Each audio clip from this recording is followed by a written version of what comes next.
ఏ ఎండకు ఆ గొడుగు పట్టడం అంటే ఇదే మరి. ఈ టాలెంట్ అందరికీ సాధ్యం కాదబ్బా. సచ్చినా బతికినా మాటకి కట్టుబడి ఉండాలి, మాట రాకుండా ఉండాలి, మన వైపు వేలెత్తి చూపించకూడదు అనే మనస్తత్వం ఉన్న వాళ్ళైతే ఏ ఎండకు ఆ గొడుగు పట్టలేరు. కానీ ఇదిగో నటి హేమ అయితే గొడుగు పట్టడం కాదు, ఏకంగా పరదానే పరిచెట్టుగా కనిపిస్తోంది.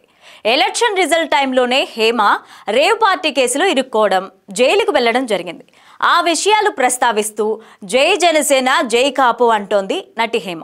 మధ్యలో ఈ కాపు ఎక్కడి నుంచి వచ్చిందంటే నేను పక్కా కాపుని, కాపుల ఐకమత్యం వర్ధిల్లాలి అని అంటోంది హేమ. పవన్ కళ్యాణ్ గారు గెలిచిన ఆనందాన్ని కూడా మిగిల్చుకోలేదు నాకు. నేను పక్కా కాపుని, పవన్ కళ్యాణ్ గారు గెలిచారంటే ఎంజాయ్ చేద్దాం అనుకున్నా, కానీ నా ఎంజాయ్మెంట్ కూడా లేకుండా చేశారు. జై జనసేన అని అరవాలి, జై కాపు, కాపుల ఐకమత్యం వర్ధిల్లాలి అని అరవాలి అనుకున్నాను అని జనసేన మీద తెగ ప్రేమ కురిపిచ్చేస్తోంది నటి హేమ. ఇంతకీ హేమ ఎన్నికలకు ముందు వైసీపీ పార్టీకి మద్దతు ప్రకటించారు. యాంకర్ శ్యామలతో కలిసి వెళ్లి జగన్ ని కలిసి వైసీపీ పార్టీలో చేరారు.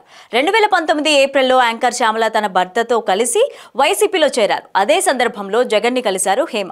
అయితే ఆ టైంలో తను పక్కా కాపుని, జై జై కాపు అంటూ ఇవన్నీ గుర్తుకు రాలేదో ఏమో కానీ ఇప్పుడు జనసేన పార్టీ గెలిచిందో లేదో, పవన్ కళ్యాణ్ ఉప ముఖ్యమంత్రి అయ్యాడో లేదో సడన్ గా హేమ పార్టీ మార్చేసింది. దెబ్బకి ఆమె క్యాస్ట్ ఫీలింగ్ కూడా తెగ వచ్చేసింది. నేను పక్కా కాపుని, జై జై జనసేన అని అనేస్తోంది.